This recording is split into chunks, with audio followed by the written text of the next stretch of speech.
இதெல்லாம் பார்க்கும்போது நினைச்சு வருத்தப்படுறதா இல்ல இந்த மாதிரி ஏன் இப்படி பைத்தியக்காரமா மேட்னஸா பிஹேவ் பண்றாங்க அப்படின்னு நினைச்சு கோவப்படுறதானே தெரியல. இந்த ஐபிஎல்ங்கிற ஒரு சீசனல் பிசினஸ் தான்.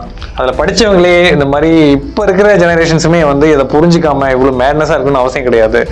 சரி, நம்ம வந்த கதையை பேசுவோம். ஒருவேளை நீங்க இந்த மாதிரி ஸ்டாம்பைட்ல மாட்டிக்கிட்டீங்க அப்படின்னா எப்படி உயிர் தப்பிக்கிறதுன்னு ஒரு சில வழிமுறைகள் இருக்கு. அதை நான் சொல்றேன், கடைசி வரைக்கும் பாருங்க. அதுக்கு முன்னாடி ஸ்டாம்பைட் பத்தி பேசிக் இன்ஃபர்மேஷன், அடிப்படை விஷயங்கள்லாம் தெரிஞ்சுக்கோங்க. ஒரு மக்கள் கூட்ட நெரிசலையே அப்படி இறந்து போவாங்க அப்படின்னு நீங்க கேட்டீங்க அப்படின்னா நல்லா கவனிச்சுக்கோங்க. இந்த மாதிரி கூட்ட நெரிசல்ல எந்த அளவுக்கு ஃபோர்ஸ் வந்து அதிகமாக வர வாய்ப்பு இருக்கு அப்படின்னா, ஒரு கான்கிரீட் வாழையை தள்ளுற அளவுக்கு, ஒரு ஸ்டீலை வளைக்கிற அளவுக்கு வந்து ஃபோர்ஸ் வந்து இந்த மாதிரி கூட்ட நெரிசல்ல எல்லாரும் சேர்றப்ப வர வாய்ப்பு உண்டு.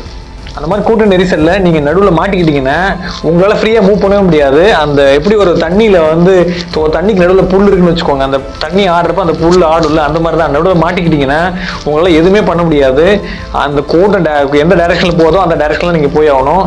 அப்படியே வந்து உங்களை கிரஷ் பண்ணிடுவாங்க, நுரையீரலை சேர்த்து அப்படியே அமைக்குவாங்க. ஹார்ட்டை துடிக்காத, நுரையீரலும் விரியாது. இந்த மாதிரி ஸ்டாம்பைடால உலகம் முழுக்க வருஷம் ஆயிரக்கணக்கான பேர் இறந்துட்டு இருக்காங்க. ரொம்ப மோசமான ஸ்டாம்பைட்லாம் இருக்குது. எடுத்துக்காட்ட சொல்லணும், நம்ம கும்பமேளால வந்து கிட்டத்தட்ட 600-700 பேர்லாம் இறந்து போயிருக்காங்க. ஹஜ்ல ஒரு முறை கிட்டத்தட்ட 2000 பேர் இறந்து போயிருக்காங்க. அந்த அளவு வந்து இந்த ஸ்டாம்பைடு மோசமானது.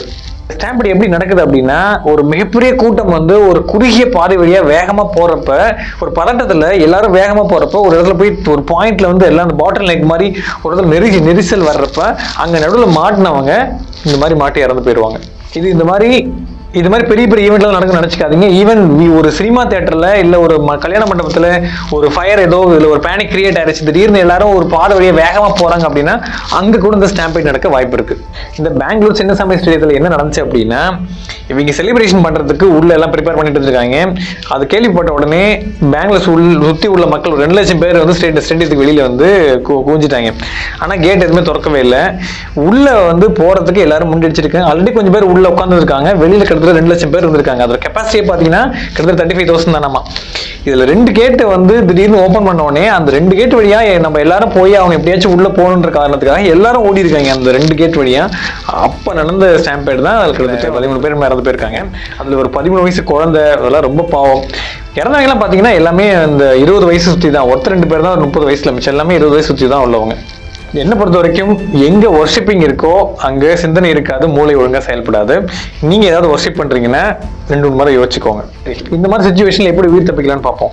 ஃபர்ஸ்ட் இந்த மாதிரி கூட்டத்தை தவிர்க்கிறது நல்லது. எங்கெல்லாம் இந்த மாதிரி வொர்ஷிப்பிங் சம்பந்தமா இல்ல கூட்டம் சேருதோ, எங்கெங்கெல்லாம் வந்து மூளை இல்லாம மேட்னஸா மக்கள் பிஹேவ் பண்ண வாய்ப்பு இருக்கும், அந்த மாதிரி கூட்டத்துக்குலாம் போகவே போகாதீங்க. முக்கியமா இந்த கிரிக்கெட் கூட்டம், இந்த மியூசிக் கன்சர்ட், அப்புறம் வந்து இந்த மாதிரி ஹீரோயினை பாக்குறப்போ கூட்டம், இந்த மாதிரி விஷயங்கள், முக்கியமா அந்த வந்து கடவுள் சம்பந்தமான கூட்டங்களுக்கெல்லாம் தயவு செஞ்சு போகவே போகாதீங்க. சரி, வேற வழி இல்லை, அந்த மாதிரி கூட்டத்துக்கு போயே தான் ஆகணும்னு வச்சுக்கோங்க. ஆனா எப்ப நீங்க தவிர்க்கணும் அப்படின்னா, அந்த கூட்டம் வந்து ஒரு குறுகிய பாதை வழியா போயிட்டு இருக்கு அப்படின்னா அந்த வழியில இருந்து தயவு செஞ்சு பின்னாடி போயிருங்க. ஏன்னா அந்த மாதிரி இடத்துல ஒரு சின்ன பேனிக் ஆனாலும், ஒரு சின்ன வெடி வெடிச்சா கூட பயந்து போய் எல்லாம் ஓடுறப்ப அந்த இடத்துல வந்து ஸ்டாம்பைட் நடக்க வாய்ப்பு இருக்கு.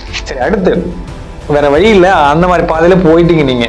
இப்போ வந்து எப்படி போகணும் அப்படின்னா, திருப்பி அந்த கூட்ட நெரிசல் ஒருவேளை ஏற்பட்டா எப்படி உயிர் காப்பாத்திக்கலாம் அப்படின்னா, நீங்க போறப்ப உங்களோட 2 கையும் நல்லா மடிச்சு நெஞ்சுக்கு முன்னாடி வச்சுக்கிட்டு நீங்க நடந்து போனீங்க அப்படின்னா, ஒருவேளை கூட்ட நெரிசல் வந்தா அந்த நெரிசலோட அழுத்தம் வந்து ஓரளவு உங்க உடம்புல நுரையீரல்ல அழுத்தாம நீங்க ஓரளவு பார்த்துக்கலாம். மூச்சு விடுற அளவுக்கு ஓரளவு இந்த டிஸ்டன்ஸ் வந்து நீங்க மெயின்டைன் பண்ணிக்கலாம்.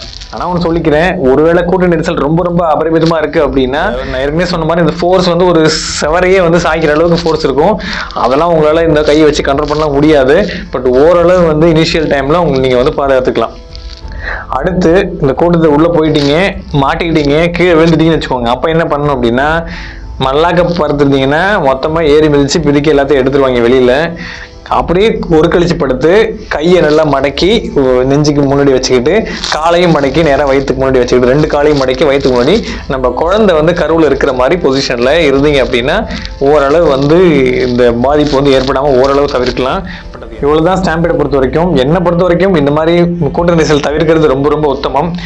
அப்புறம் இன்னொரு சினாரியோ பார்க்கலாம். ஒருவேளை நீங்க அந்த கூட்ட நெரிசல்ல பாதிக்கப்பட்ட ஒருவர் பாக்குறீங்க, மூச்சு விடாம கிடக்குறாரு, உள்ள அழுத்திட்டாங்க, அவர் நிலை குலைஞ்சு கிடக்குறாரு அப்படின்னா என்ன பண்ணணும்னா, உடனே அவருக்கு பல்ஸும் ரெஸ்பிரேஷன் சரியா இருக்கான்னு பாருங்க. அப்படி இல்லைன்னா அவருக்கு சிபிஆர் பண்ணுங்க.